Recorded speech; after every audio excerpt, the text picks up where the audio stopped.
Bab 1 Budi Budiman. Seorang siswa SMA kelas 12 sedang duduk di kursi kelasnya. Namun, saat ini dia tidak memperhatikan penjelasan seorang guru matematika yang sedang memberi penjelasan di depan kelas dan hanya memandangi siswi yang duduk di depannya. Siswa itu duduk di bangku paling belakang di kelasnya, dan di depannya duduk siswi yang paling cantik di kelasnya. Nama siswa itu adalah Budi Budiman. Sampai usianya yang 80 tahun ini, dia masih bertanya-tanya kenapa orang tuanya memberi nama seperti itu padanya. Namun dia memutuskan untuk bersyukur dan menerima nama tersebut dengan bersenang hati. Budi mengambil jurusan IPA dan berada di kelas IPA kedua. Kelas IPA 2 memiliki 40 siswa-siswi dan dia hanya berada di tengah-tengah dalam hal kepintaran. Budi berasal dari keluarga yang sederhana, ayah dan ibunya memiliki warung di rumahnya. Dan itulah mata pencaharian mereka untuk hidup sehari-hari. Dia memiliki seorang kakak perempuan yang berumur 25 tahun dan sudah menikah. Kini kakaknya itu tinggal bersama suaminya di Bogor sehingga Budi hanya tinggal bersama kedua orang tuanya. Budi melihat ke arah depan sambil memijat dahinya. Novi, wanita paling cantik di kelasnya itu memiliki kulit yang putih mulus, rambut panjang hitam yang lurus sampai punggungnya. Dari belakang pun dia terlihat sangat cantik. Budi terbayang wajah Novi yang putih bersih, hidung mancung dan bibir pink yang tipis itu melengkapi kecantikannya. Novi memiliki tinggi 165 cm dan tubuh yang sedang, dan Budi pun merasa cocok jika Novi dan dirinya berjalan berduaan dengan tingginya yang 174 cm. Budi memiliki rambut pendek hitam dan wajah yang biasa saja, namun dia memiliki karisma yang menawan dan membuat orang berpikiran baik tentangnya. Dia dikenal sebagai siswa yang sopan dan ramah pada semua orang, dan pelajar lain di sekolah pun ramah padanya karena dia sangat sopan dan selalu tersenyum ketika berbicara. Akan tetapi, dia tidak memiliki banyak teman dekat karena dia tetap menjaga jarak dengan sekitarnya. Saat ini, Budi sedang kebingungan dengan apa yang harus dia lakukan. Dia melihat ke depan sambil memijat dahinya. Di depannya terlihat layar hologram yang hanya bisa dilihat oleh dirinya saja. Di sana ada tanda bergambar lembaran kertas dan bertuliskan kuas. Budi sudah seminggu melihat hal ini dan hanya mengacuhkannya saja dan berpikiran bahwa dia berhalusinasi. Karena ketika dia bertanya pada ibunya, ibunya langsung memegang dahi Budi dan bertanya jika Budi ingin pergi ke rumah sakit untuk diperiksa.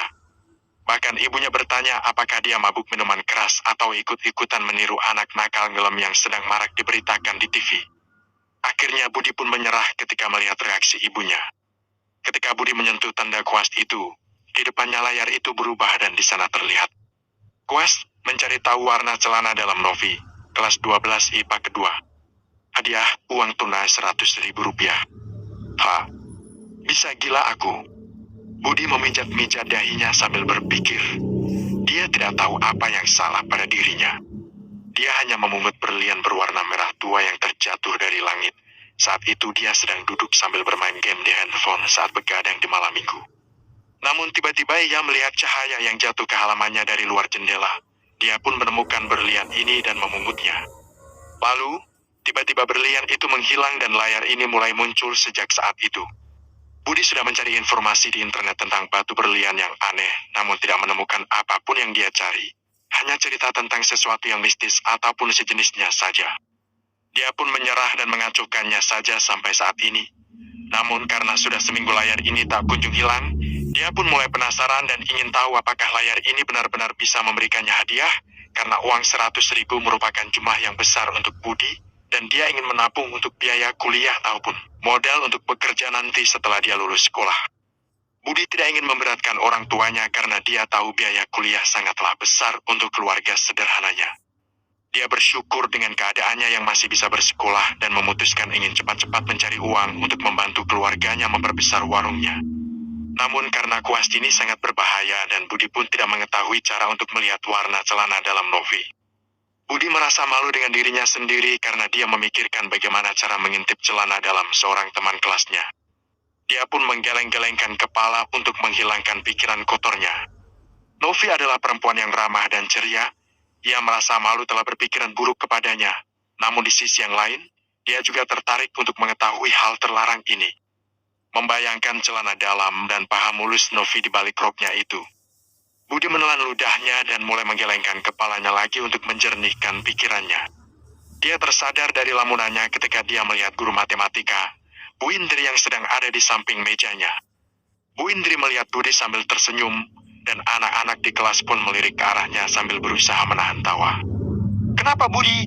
Lagi ada masalah?" tanya Bu Indri sambil terlihat khawatir dengan muridnya. Bu Indri merupakan guru matematika sekaligus wali kelas 12 IPA kedua. Dia khawatir melihat Budi yang dari tadi melamun dan menggelengkan kepalanya seperti orang yang sedang terbebani masalah besar. "Gak apa-apa, Bu. Maaf saya gak memperhatikan penjelasannya," jawab Budi sambil tersenyum malu. Budi benar-benar merasa malu ketika semua orang di kelas melihat ke arahnya yang ketahuan melamun. Bahkan Novi pun tersenyum kecil padanya. Budi tidak mungkin menjawab pertanyaan Bu Indri dan memohonnya untuk membantu dirinya untuk mengintip celana dalam Novi, bukan? Jadi dia hanya bisa menjawab Bu Indri dengan senyum malunya saja. "Kalau ada masalah bilang ke ibu aja ya. Ibu kan wali kelas kamu. Jadi kamu gak usah malu-malu," jawab Bu Indri dengan perhatian sambil mengerutkan dahinya. Indri hanya khawatir siswa di kelasnya ini sedang menghadapi masalah. "Iya, Bu." Budi semakin merasa bersalah telah membuat wali kelasnya khawatir karena pikiran joroknya itu. Bu Indri pun membalikkan badannya agar bisa kembali ke depan kelas. Namun ketika dia berada di samping kursi Novi, spidol yang dia pegang terjatuh ke lantai tanpa dia sadari dan dia tetap berjalan ke depan. Budi pun secara refleks berniat mengambilnya dan menundukkan badannya untuk mengambil spidol itu. Ketika spidol itu sudah berada di genggamannya, dia menoleh ke arah Novi yang juga akan menundukkan badannya sambil duduk.